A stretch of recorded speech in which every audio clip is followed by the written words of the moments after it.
Hi guys, it's Nina. Welcome today. I wanted to make a video about the importance of being authentic in networking. And I know that may come far fetched from the things I usually talk about. I made a video a while back just sharing that I would be changing the direction of my videos. And mainly because although I had some videos that are more popular than others, and I could easily say, let me just go with that, I also have to realize that my life exists outside of YouTube and that there are relationships and people that I connect with on another level. And a lot of those people I started seeing a pattern where these people were actually interested in me sharing my journey and me sharing where I am today and me sharing what I learned about value and how to create value for others and how to take one idea and create multiple streams of income from that. And so, being a single mom entrepreneur myself and then starting a group through Meetup, I started saying, you know what, I see that pattern. Let me just actually start sharing that advice. Let me bring that value to others. And so I'm still going to keep things on the faith level at times because that's just who I am. But these videos will be more business and helping you overcome everything from, some of the things I'll be talking about is overcoming under earning and overcoming poverty because those are things that are, oh my gosh, like that is my, ooh, yeah, I love it, okay? Um, but the reason why I wanted to make this video is because recently I've had the pleasure of meeting different people, just some amazing people. And then I've had the pleasure of meeting some amazing people that didn't have so much amazing results.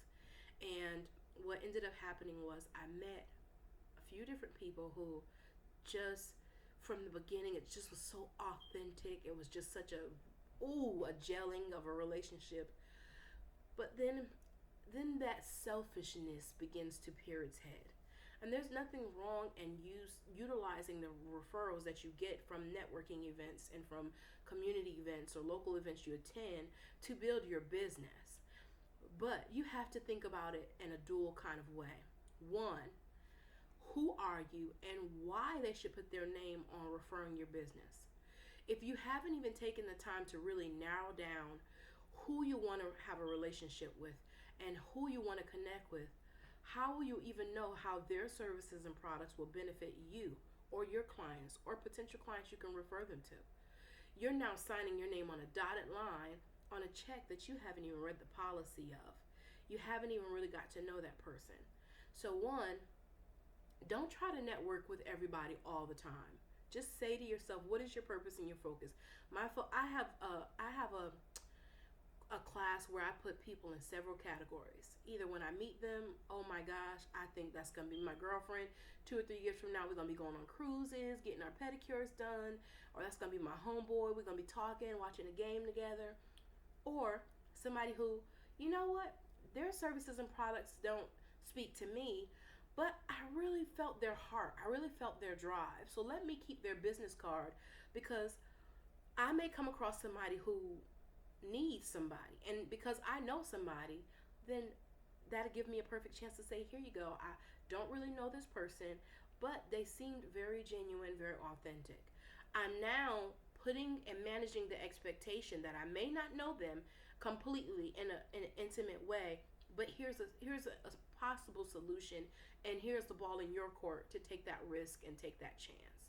Another one is someone who is maybe a mentor or a coach, and I can kind of intern and help them and offer my services, and in return they can kind of tell me and guide me and direct me.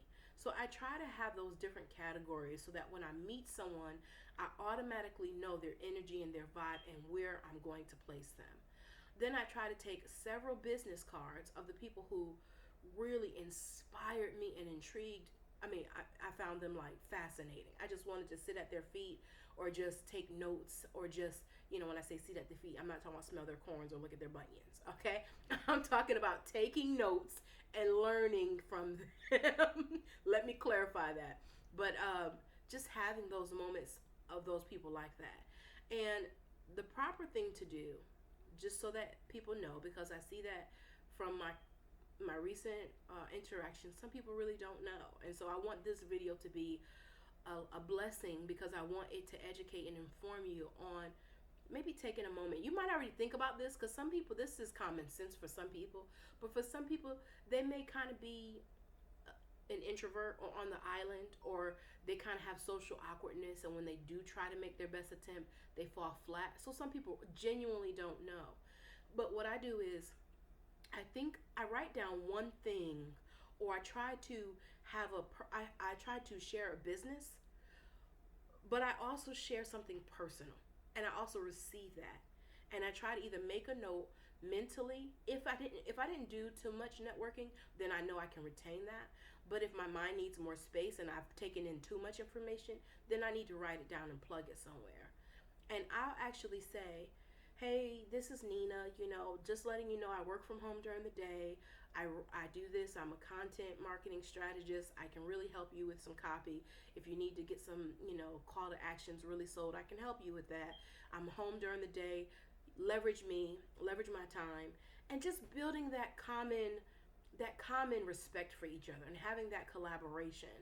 And doing that, they see that you're an asset. They see that you're not just trying to pull on them. They see that you're genuinely concerned about what they're passionate about, and that you really just want to create this team of people that you want to really have this vision of life with. And as a result, a lot of times they'll plug you into. I've had people send me invitations. I've had people say to me, hey, can you help me with this? Or, can you come to this event? I really want your presence to be graced there. Now, there's a difference from someone inviting you with the desire that you're going to pay. And that's nothing wrong with that. But there's a difference from someone inviting you and saying, hey, here's a discount code, or hey, mention my name and you'll get $10 off, or mention my name and you get $20 off, for somebody just kind of pretending that they're genuinely concerned with you being there just to utilize you for sales. There's a difference. And my perfect world would be where people actually collab, barter, network, and build.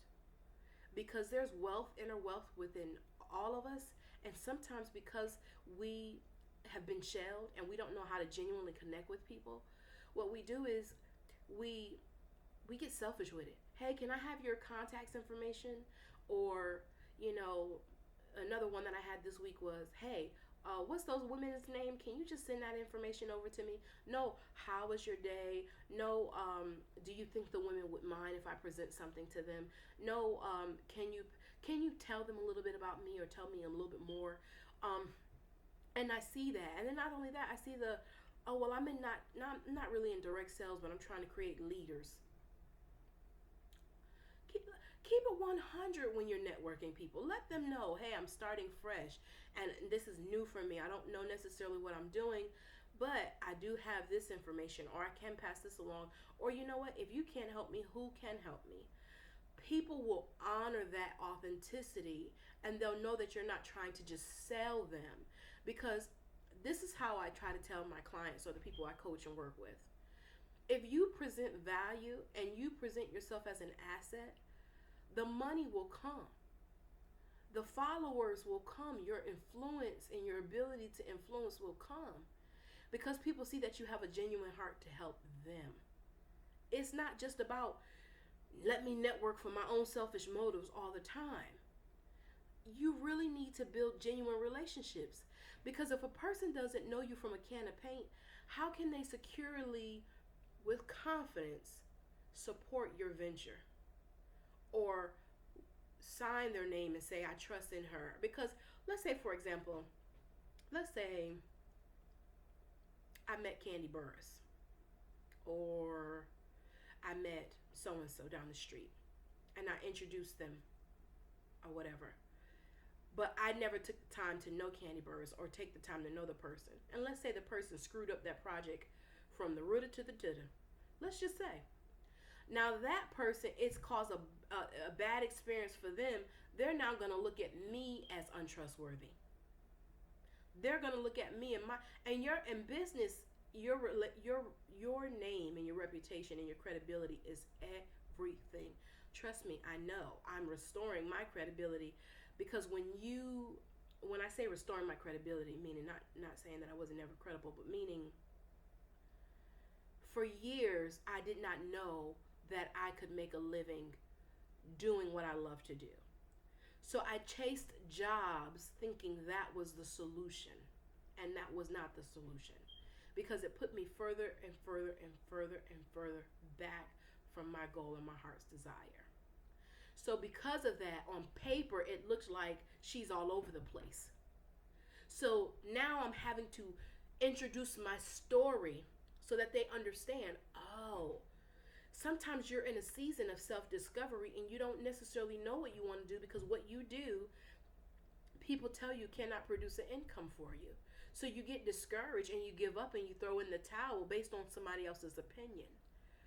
And in searching for your next thing, or the thing that you can find that will make a living for you, you end up being scattered and all over the place. And so on paper you look like a hot behind mess. So now you have to prove and share your story and share that. Don't allow my season of self-discovery to get in the way of who I truly am and what I can truly give to you. You see what I'm saying? So there is a difference, because that someone can recover from. I'm a living witness. People, when you share your story and you share your heart, people will really, they will trust you, because they'll see, wow, I never knew that. But if you're ingenuine and you're not trustworthy in business, then you won't be trustworthy in sales, and you won't be trustworthy handling their money, and you won't be trustworthy handling their house if they're on vacation and they want you to house it. So building trust and taking the time to cultivate those relationships and those people that you network with is everything. And guys, that's my time. I've been trying not to go over 10 minutes, and it never works because I always have so much meat to give. But I guess I'll have to find other ways of sharing it. Hello. That's my time, guys. I hope you'll like. I hope you'll share. Please subscribe. Please share it with someone who just maybe they mean well, but they always shoot themselves in the foot. They may be socially awkward, or they come across inauthentic or selfish. Share them. And if you need any coaching, or you need some one-on-one help trying to figure out how to be, authentic you, and how to tap into you, and how to navigate smoothly in a room full of vultures, let me know. Send me an email. I'm at ninao@rightsolutions.com. That's WRITESOULUTIONS. So right soul, like save your soul or increase your soul or whatever. That. So I'm at ninao@rightsolutions.com. And if you need any help, let me know, because that's what I'm here for. All right, guys. Hope you'll comment. I hope you'll leave some feedback. I appreciate it. And until next time, deuces.